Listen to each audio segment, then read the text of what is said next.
Hi, ladies and gentlemen. Welcome to dTSPN. I'm Jacob Rudner. I'm Ariel Futterman. And I'm Noah Cameron. So this week the NFL starts up Week 9. Week 8, it was kind of sad. A lot of injuries went down. What do you got to say about that? Honestly, I think that it was one of the biggest injury weeks in NFL history. They lost a lot of big people. Matt Forte went down. Le'Veon Bell lost the entire season. Kyrie Robinson also is out for the season. Keenan Allen also gone. Ricardo Lockett, he's missing out for the rest of the season. Reggie Bush out for the rest of the season. It was just a huge week for injuries. A lot of teams are going to be affected by that. And, honestly, I don't know how the teams are going to be able to continue on, especially ones that lost big players like Le'Veon Bell. They do have D'Angelo Williams, but I still think that's a huge hit to the team.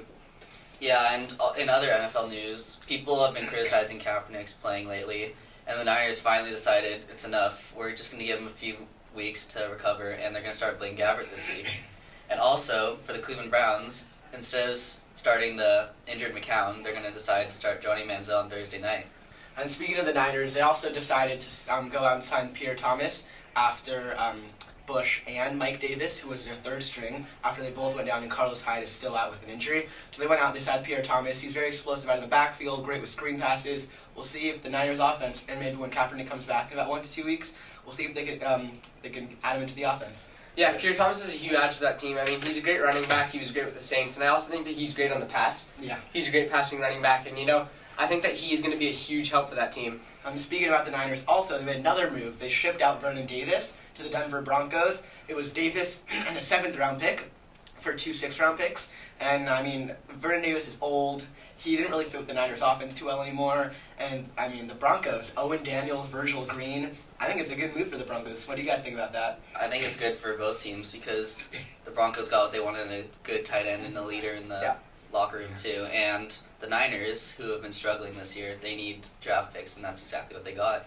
Yeah, I think that was a very beneficial move for the team. The Broncos really needed a tight end. I don't think that they had anybody that was solid enough like Vernon Davis to really be able to get off the line, blocking, and also he comes with a lot of locker room experience. He's been in the league for quite a long time, and I think that he has something that he can share with younger players that's really going to help the team. I think he's going to help them on the field and off the field too. Okay, so let's move on to some games. We're going to start off with Raiders at Steelers. Yeah, I got Pittsburgh in that one. I think that Pittsburgh's at home. They're coming off a strong week. Even though they did get the loss, I think that they're still a great team. And I think that they are really going to it's going to be a good game. But I think that they're at home. They're playing a very young Oakland team, and I think that they are going to take this one. I'm going to have to disagree. I think that without Bell, they're going to struggle this week, just getting used to the offense of D'Angelo Williams. And Oakland playing against the Jets last week, a great defense. They put up 34 points. So I think that Oakland has this one.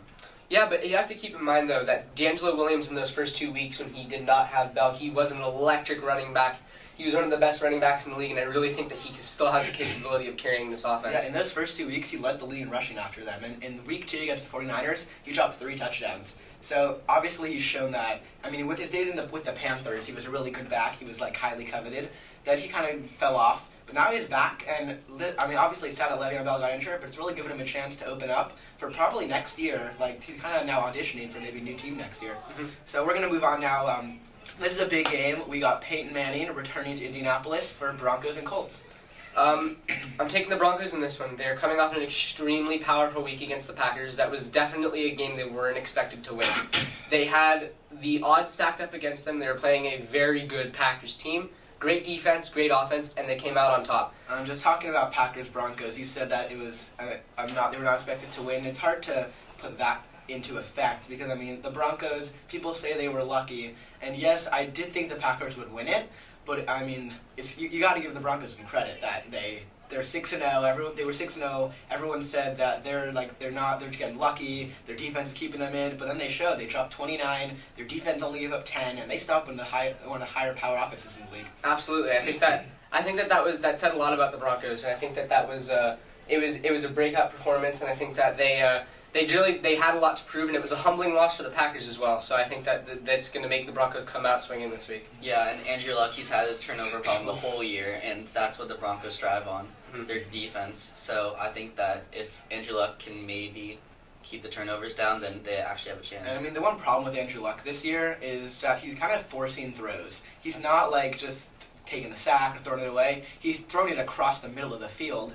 where obviously I think he's going to get picked off, and he has to just learn. I mean, and he knows. He's a very, very good quarterback. But this year, he's trying to do too much. I think if he just keeps the ball down, moves on to the next play, it'll help them out. Now I'm going to skip ahead. We're going to go Packers at Panthers, probably the game of the week, I'd say. Yeah, I definitely would have to agree with that. And, controversially, I'm going to pick the Packers. I think that they came off a week that really brought them back down to earth against the Broncos. They took a huge loss, and I think that that's going to do something for them as a team. I think that's going to bring them together as a playing unit. I think that's going to bring them together as a defense. They've learned from their mistakes, and I think they're going to come out on top. I disagree. I think that the Panthers, with Greg Olsen, Ted Ginn, Cam Newton, Jonathan Stewart, they're all playing really well.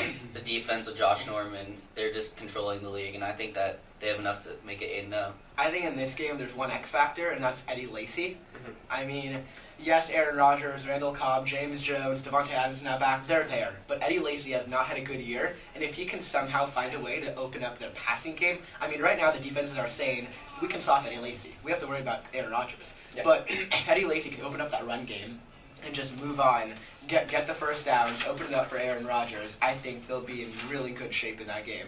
Okay, we're going to move on. We're going to have our rapid-fire predictions. We do this every week. So we're going to do this all the time. I'm asked 4 quick questions. They're going to give their answers quickly, maybe a brief opinion about it, and that'll be that. Okay, so we're going to start here. More total yards, Cam Newton or Aaron Rodgers? I'm going to go Cam Newton. I think that he's coming off a huge week, and I think that he's had a great season. And I think that Aaron Rodgers is coming off a bit of a rough one, so I'm picking Cam. I say Cam, too. Okay, cool. More total yards, LaShawn McCoy or Jarvis Landry? I'm going to go Jarvis Landry. I think he's having a great season, and I honestly haven't seen enough from LaShawn McCoy to think that he's going to do better than Jarvis Landry. I think McCoy this week. McCoy? Okay, more passing yards, Peyton Manning or Andrew Luck? Definitely Luck. I think he's a great passing quarterback. He does have that interception problem, but his yards are still good. I think Luck also. Luck, okay, cool. More touchdowns, the Redskins team or Tom Brady? Tom Brady. Definitely Tom Brady. Yeah, I mean, I would have to go Tom Brady on that one also. Thank you, everybody, for watching this week's episode. Make sure to tune in next week to hear more about the NFL. See you later.